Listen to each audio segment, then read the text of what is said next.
No problem. Okay, test laugh, too loud. Ha ha ha ha. Testing. Okay, that's good for me. Hello. Ha ha ha ha ha ha. Oh, actually, that's perfect. It like becomes real slowly. Yeah. Okay. All right, break in the studio. We're only required to call the manager if the studio's on fire. On fire. So, no fire. And that's our cold open.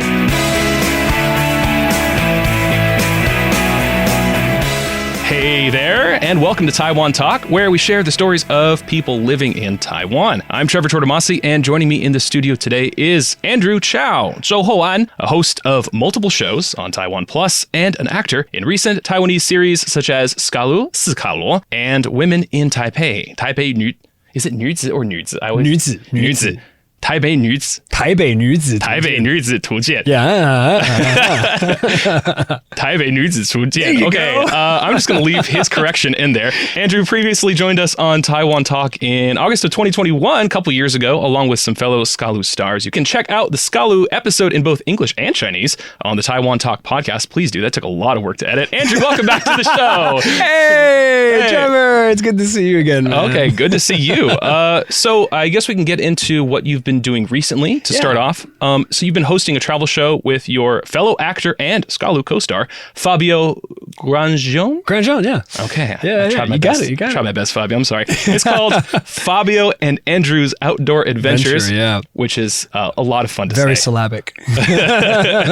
What has it been like to transition with Fabio from acting in a very dramatic series to being silly travel boys? It was remarkably easy and incredibly liberating. I guess, yeah. I mean, we... like taking off a corset.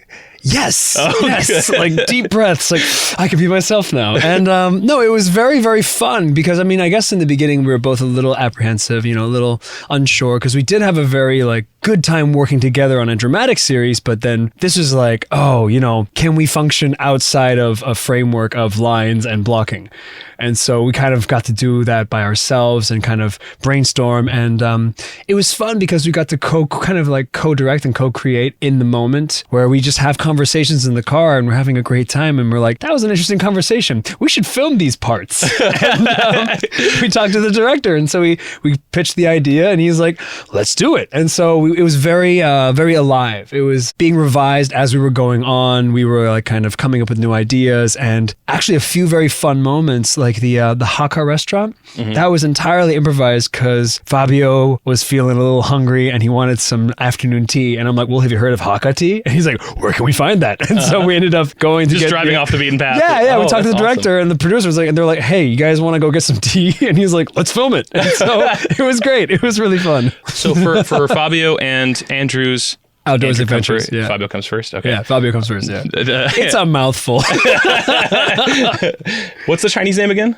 Oh, I guess it doesn't have a Chinese name. It's an English channel. Fabio and the戶外冒險. Sure. We're improvising like they do in the show. So with all the TaiwanPlus stuff going on, you're also filming a series called Wow Taiwan, which you talk about some stuff. I noticed there's some overlap in topics. Yeah, because Wow Taiwan is more of like a panel show. It's talking about different kinds of professionals or professional hobbyists, if you will, like people who have this passion for a certain thing that they love doing and they do it in Taiwan. So like camping, outdoor adventures, or, mountaineering, like hiking and climbing and summiting these really, really tall mountains. Surfing. I saw craft beers on there and acupuncture. When I've seen the recent videos of you on TaiwanPlus and stuff, you had very long hair and sort of like the swashbuckling beard, I would say. I would even just say 19th century Russian novelist.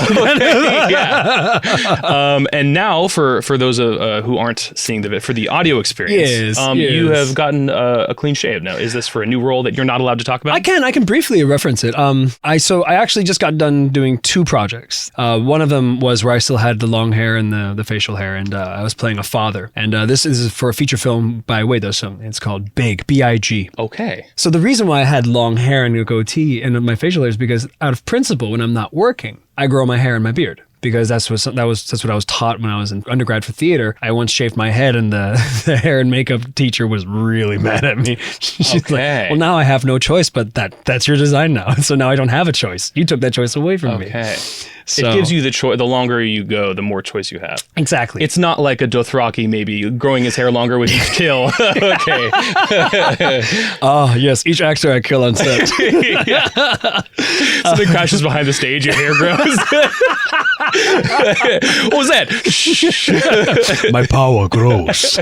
But no, and so then I had this long hair for a very long time, and I finally got a role where I had to cut it. And so for me, it was this huge turning point. I was super excited. And the reason why I had to cut it was because I was playing a military officer. And so this is a very interesting project that I got to work on this year. I can't talk too much about it. I can say that I play an Australian prosecutor. And the story happens at the end of the Second World War. And it has to do with Taiwan, Japan, the world at large at the time, and how individuals process trauma and pain and, the meaning of it all. So it was a very, very inspiring piece to work on. Did you have to do an accent? I did. It was hard. Yeah, it's not easy. So can I ask where you did your accent research this time? Accent? Okay, there's actually this I love talking about this. I'm going to nerd out. I actually found this incredible archive called something, I think Australia ABC or something like that, but it's black and white footage of street side interviews in Australia from the 1950s to the 1970s. So I went through everything they had. And I started looking for men who were fighting age during the 1940s being interviewed. So anyone basically above 30-ish in the video was someone that I could study. So just graphing their vowels onto a chart in your head. Yeah, or just familiarizing my ear with it. So the trick that I've learned is, because I love IPA, like the International Phonetic Association, and the way they use special letters to represent certain vowel placements or consonants pronunciations. Giving a consistency across languages. Exactly, really exactly. Useful, yeah. And so for deciphering a dialect or deciphering an accent, that's a really cool way to go about it. However, I haven't done it in a really long time, so to relearn all of that would be really kind of tricky. So basically what I did was that I just kept listening to it and listening to it and listening to it and then doing callbacks, just responding back and then checking my pronunciation to their pronunciation and grabbing the vowels and just, drilling the vowels over and over and over. Super important to listen again. To yourself on recording. Absolutely. Over and over. Or just, I actually, to get ready for the role and to work on the accent, when I was in Kaohsiung, when we were filming, when I wasn't on set, I would just literally go on 2-hour walks and just talk to myself like a crazy person. Because that way no one could everyone's driving by me. They're on the highway, right? They're not stopping to see what this crazy white girl is doing. I'm just talking to myself. It's well then, it was manic, but it worked. And it's worked. a privilege to be able to do that for work. Exactly. Yeah. I love my job. Well, you are incredibly hardworking at your job. You mentioned that people driving by would see white Gordon. So your dad is from Hong Kong, yes, and your mom is from the U.S. Yes. You grew up looking what I would say more like something that Taiwan person might call foreigner. Yeah. I have green eyes and brown hair. Right. Which is actually crazy. But as a result, when you're here in Taiwan, as someone who very much grew up in Taiwan and the U.S., do you feel like speaking either language brings out unique aspects of who you are? Yeah, I've been asked that question before. I think the reason why I don't really have that tendency is because I learned Mandarin and English simultaneously. So as a kid, I actually had a hard time separating them. It was the same language, if you will, just different pronunciations and different usages, if that makes sense. For me, there's a bridge between concepts and you have words in two different languages that share the same meaning.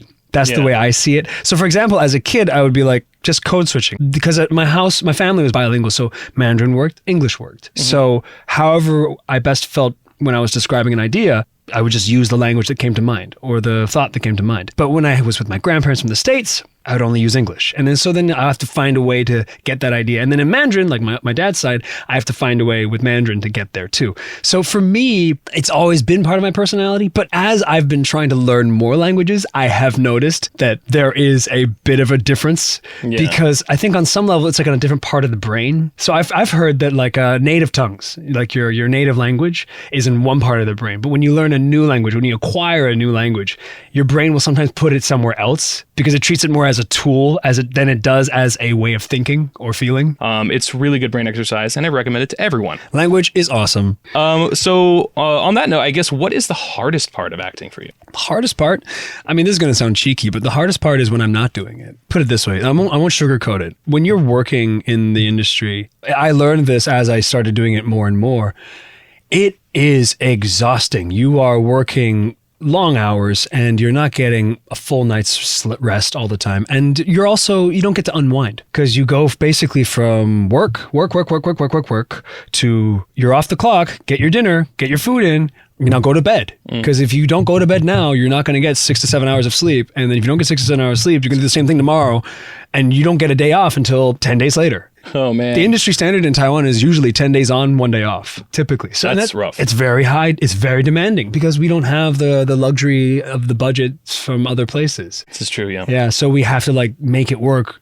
It's always crunch time. And so it is exhausting. But there's something that's kind of like militaristic or kind of like, school, where you don't need to be told what to do. You just need to remember what you should be doing next, and it's like, okay, I have to be in charge because, hey, we have this big scene tomorrow. If I'm not ready, I'm going to hold everyone up. And I'm going to make everyone else suffer with me. So I can't do that. I have to make sure I'm ready. So, you work and you memorize your lines, or you break down your lines, you internalize your lines, and you go to bed. You wake up, you get your workout, you go, and then boom, boom, boom, boom, boom, boom, boom, rinse and repeat, rinse and repeat, rinse and repeat. Fear can be just as powerful as the narrative. Yeah. And, I guess it's a little bit of fear. It's also the sense of, I want to be well. I want to do good. Duty. I want to do, yes, exactly. Responsibility. Yeah, exactly. Yes, with a T. But, so then the scariest part is once you come out of that, you've been functioning at such a high gear for so long, sometimes downshifting or changing the gears back down is a little hard.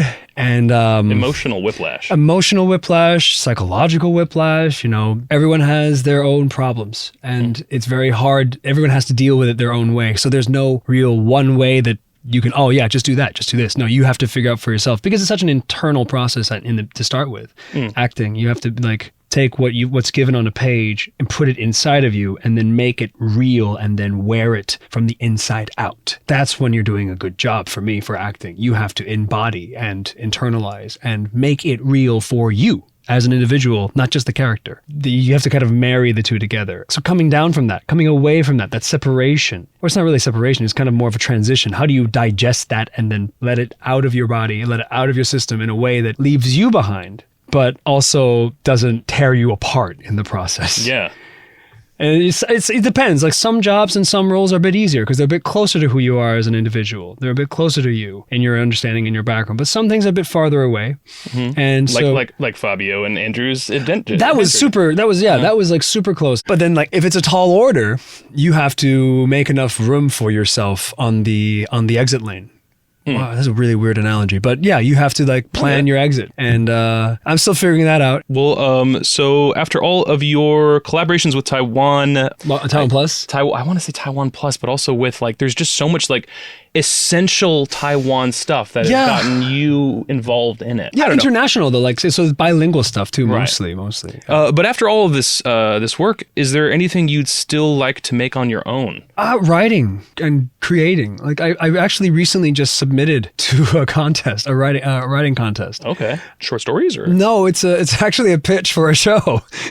Nice. Yeah. Okay. Yeah, sci-fi, fantasy kind of thing, fantasy adventure set in Taipei. But I want to do more writing. I want to move towards writing and creating original works in Taiwan, set in Taiwan, and for an international audience. I mean, it's my home. It's where I grew up. It's kind of especially since the pandemic, it's the place that I've learned about the most in terms of where I'm from, my background, and what were the streets that I grew up on. And so I kind of want to translate that visually or narratively into something that other people can also digest. And in the past few years, I've started to understand my own aesthetic, which is, that's a good place to be. Right. In the sense there's a sense of beauty in the streets of Taipei. And it's not your typical Western aesthetic of beauty. I'm slowly developing that. And I want to want that aesthetic to kind of translate because it comes from a place of pride. And I hope that it translates. Well, I think stuff like TaiwanPlus is doing an amazing job of like making all of the stuff that's here in Taiwan, that's already here in Taiwan, like look great, showing people around, giving recommendations and talking about history and culture and stuff like that.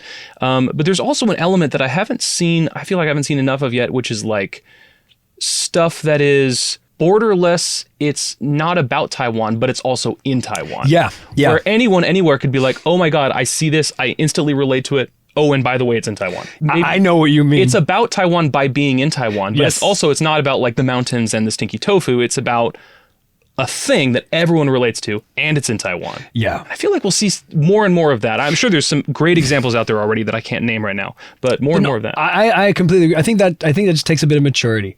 It takes a bit of, and it's not in the sense of like the people here need to mature. I think by maturity, I mean where all the conditions have to be just right. Right. Sort of like an industry culture maturity. Yeah. It's a budget thing. It's like, it's the individuals, it's the background, it's the people that are here, it's the culture here as well. It's also, it's a lot of stars aligning, but I don't know, man. My gut feeling tells me that that's kind of the direction we're going in. And I don't know, I feel like it can probably get there one day.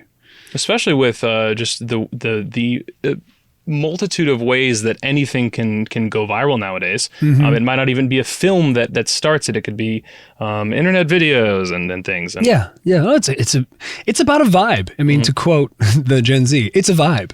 It's big mood. Yeah, it's big mood, bro. Well, we're old. Okay. I think what you talked about was actually maybe the best one. It's stories that are set here, but not entirely in the sense of like as advertised on the package about here. It's like stories that are uniquely from here, that are unique to being from here, but not about being from here, Yeah, it's like, it's a sense of confidence in the identity of the place that you don't need to oversell it. Methinks she doth protest too much. Yeah. That kind of thing. Yeah. So like it's the confidence of being here. It's the confidence of identity, of what this place is, of what it means to be from here. And that's the crazy thing. It has a diverse and unique meaning for every single individual here. So when people that are of a collective start telling individual stories from this place and it's universally accepted, then we will have that environment. But I think I'm more so describing an environment than I am describing a roadmap to how to get there. But honestly, it just takes time and it takes people and it will take, like I said, a lot of stars aligning. Like we said, we're describing a big mood. We are describing. We'll get there. Yeah. All right. Well, thank you, Andrew, for coming in today. Hey, Trevor, thank you so much for having me. And thanks to you, the listener. Surprise. If you'd like to hear more from ICRT, you can listen to full-length episodes of Taiwan Talk wherever you normally find podcasts, or maybe where you might be surprised to find podcasts. And you can help us out by telling a friend. Anyway, that's some of those good podcasts. That's it for this episode of Taiwan Talk. Until next time, I'm Trevor Tortomasi on ICRT FM 100.